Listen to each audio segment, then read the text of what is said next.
हाँ दोस्तों, आज हम अलजेब्रा का बहुत ही इंपॉर्टेंट कॉन्सेप्ट डिस्कस करेंगे। ये है a cube plus b cube plus c cube minus 3 ABC। इसमें ये 6 रिजल्ट बनते हैं, ठीक है ना। जो एग्जाम में जो क्वेश्चन पूछे जाते हैं वो सारे हम पैटर्न समझेंगे। आज सबसे पहले हम इस पैटर्न पे क्वेश्चन देख रहे हैं। A plus b plus c, a square plus b square plus c square minus फिर ब्रैकेट में a b plus b c plus c a, ठीक है। और जो क्वेश्चंस का अपना पैटर्न होगा वो बिल्कुल बेसिक से स्टार्ट करेंगे और लेवल बढ़ता चलेगा, ठीक है। फिर सबसे लास्ट में हम ये पैटर्न भी देखेंगे ए प्लस बी प्लस सी जब भी 0 हो जाए, ठीक है। तो आज के सेशन में हम ये पहला रिजल्ट देख रहे हैं, फिर अगले से क्लासेज में मैं आपको धीरे धीरे सारे पैटर्न करवाता चलूंगा। A plus b plus c दे रखा है 6, a square plus b square plus c square 14 है, a b plus b c plus c 11 है। तो आपको बताना है a cube plus b cube plus c cube minus 3 ABC। तो जब इतना बड़ी ये वैल्यू है तो इसको लिखने की जरूरत नहीं है बार बार एग्जाम में, आप इसको सिंपली के लिख दो, ठीक है। तो ये पैटर्न हम देख चुके हैं, एक बार दोबारा देख लो। ये a cube plus b cube plus c cube minus 3 ABC, इसको हमने लिखा के बराबर क्या हो जाएगा, a plus b plus c, a square plus b square plus c square minus a b plus b c plus c a, ठीक है। तो ये अब आ जाएगा के a plus b plus c 6, a square plus b square plus c square 14 और minus 11, ठीक है। ये 3 आ जाएगा, 6 इंटू 3 8। क्लियर है। जैसे ही आप इन रिजल्ट्स को याद रख लोगे और रटना नहीं है, हम इतनी प्रैक्टिस करेंगे, मैं आपको इतनी प्रैक्टिस करवाऊंगा कि चीजें याद होने लग जाएंगी, ठीक है ना। आपके लिए ये सारे रिलेशन नेचुरल हो जाएंगे। चलें आगे। अब ए प्लस बी प्लस सी दिया है, a cube B cube C cube भी दिया है, फिर ए बी सी भी दिया है, और आपसे पूछा है a square plus b square plus c square minus a b minus b c minus c. इसका मतलब इसको हम के रख लेंगे इस बार, ठीक है। अब देखो a cube plus b cube plus c cube ये बना 85 माइनस 3 ABC, तो 3 इंटू ए बी सी 25 है, और ये बराबर हो जाएगा ए प्लस बी प्लस सी, ये वैल्यू आ गई 5, और जो ब्रैकेट में जो पूरा पार्ट था उसको हमने लिखा है के, तो ये हो जाएगा के। अब देख लो ये 75 यानी 10 आ गया, ये 5, तो के की वैल्यू कितनी आ जाएगी 2, के की वैल्यू 2। बोलो क्लियर है, कर सकते हैं। नेक्स्ट देखो, ये आप बताओगे फटाफट। x plus y plus z 10 है, x cube y cube z cube 75 है, एक्स वाई जेड 15 है। तो आपको बताना है x square plus y square plus z square minus x y minus y z और माइनस जेड एक्स, ये क्या होगा। इसको के मान लें, बता सकते हो तो फटाफट। देखो x cube plus y cube plus z cube 75 minus 3 ABC या 3XYZ 15 इंटू 3 45, और ये हो जाएगा x plus y plus z यानी 10 और के। तो ये 45 हो गया, ये 30 बचेगा, 10 के की वैल्यू कितनी आ गई 3, के की वैल्यू होगी 3। बोलो क्लियर है। अब ये देखो x square plus y square plus z square 133, x y plus z x plus y x y y z और जेड एक्स, ये वाई कर लो, ठीक है। ये 114 है, और एक्स वाई जेड 216 है, तो x cube y cube z cube क्या होगा। इसको के मान लें, जो भी फाइंड करना है इतनी बड़ी फॉर्म यदि हो तो सिंपल सा उसको के मान लो, के माइनस 3 इंटू 216 3XYZ हो गया।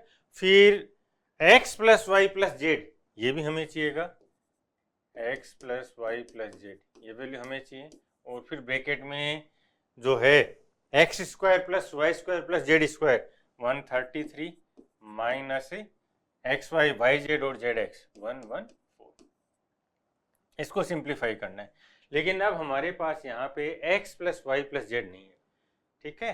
अब एक चीज आप ये देखोगे कि x plus y plus z का whole square, x plus y plus z का होल स्क्वायर देखेंगे तो क्या बनेगा, x square plus y square plus z square plus 2x y y z और z x, ये दोनों वैल्यू हमें गिवन है, ये फाइंड करना है। चलो अभी कर लेते हैं।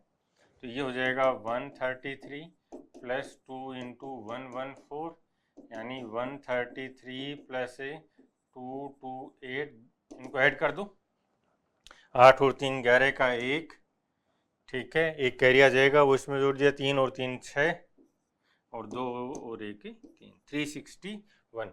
361 किसका स्क्वायर होता है?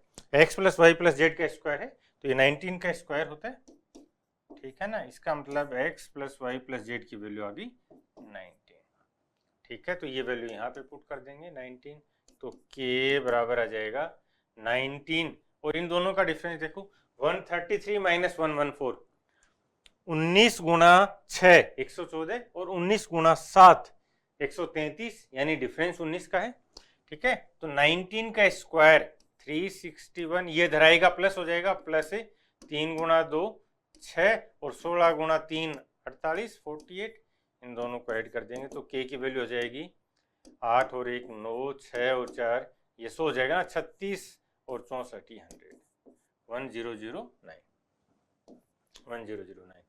अब ये बहुत ही इंपॉर्टेंट कॉन्सेप्ट था, जहां पे x, y और z की एक पर्टिकुलर वैल्यू पे ये सेटिस्फाई करती हैं चीजें, ठीक है। तो वो अभी समझते हैं। यहाँ पे ये जो वैल्यूज हैं, ठीक है ना, इस पर्टिकुलर क्वेश्चन में जो आपको वैल्यूज गिवन है, इस पे कम से कम कोई 50 क्वेश्चन आए होंगे एग्जाम में, ठीक है। तो वो वैल्यू क्या है जिन पे सेटिस्फाई करता है, वो एक बार अपन चेक करवा देता हूँ आपको, ठीक है। अब आपको ये नहीं करना है कि भाई वो वैल्यू को रट के बैठ गया, नहीं, उस वैल्यू पे आपको इतने क्वेश्चंस मिलेंगे कि वो नेचुरल हो जानी चाहिए, ठीक है। तो जहां भी जो पैटर्न बनेगा, नया पैटर्न आएगा, मैं बताता चलूंगा आपको। तो x plus y plus z, इसकी वैल्यू कितनी आई थी? 19, ठीक है। तो ये जो पर्टिकुलर वैल्यूज हैं, ये कब सेटिस्फाई करता है? x, ये 4 6 और 9, इनमें आपस में इंटरचेंज कर दो, उससे कोई फर्क नहीं पड़ेगा। तो जो वैल्यूज हैं 4 6 9 पे ये सेटिस्फाई करेगा। एक बार एक चेक कर ले, 4 का स्क्वायर 16, फिर 6 का स्क्वायर 36 और 9 का स्क्वायर 81, 12 और 1 13, एक कैरी आ जाएगा, ये इसमें जोड़ देंगे, और 8 और 5 13 133, इसका मतलब सेटिस्फाई हो गया। तो जब भी आपको x square plus y square z square 133 आए, या x plus y plus z 19 आए, तो आप ये वैल्यू ले लेना। अब इस पे ना जो क्वेश्चंस आएंगे अलग अलग पैटर्न पे पूछता है, कभी वो आपको x plus y plus z देगा 19, फिर इनमें से कोई वैल्यू पूछेगा। तो ये चीजें बहुत आसान हो जाएंगी यदि आपको वैल्यू याद रहे, और रटना नहीं है। बार बार जब भी आपके सामने आए तो आप उसको बस इतना क्लिक कर लेना कि ये तो 469 था, ठीक है। तो अब ये वैल्यू फाइंड करें, क्यूब करना है इनका, 4 का क्यूब 64, फिर 6 का क्यूब 216 और ये 9 का क्यूब 729, ऐड कर दो, 6 4 10 और 9 19 का 9 आ जाएगा, एक कैरी वो इसमें जोड़ दिया हमने, 7 और 3 10 का 0, एक कैरी 7 और 2 9 1 10 1009, डायरेक्ट भी कर सकते थे, ठीक है। तो अब जो अपने सेशंस रहेंगे, मैं आपको इस पैटर्न पे आगे सेशंस करवाऊंगा। नेक्स्ट जो क्लास रहेगी वो अपनी इस पैटर्न पे रहेगी। इस पैटर्न पे जितने भी क्वेश्चंस आए हैं, ठीक है ना, जो इम्पोर्टेंट क्वेश्चंस हैं आपके लिए आने वाले एग्जाम्स में, और जो अलग अलग पैटर्न बनते हैं वो सारे हम डिस्कस करेंगे। Thank you.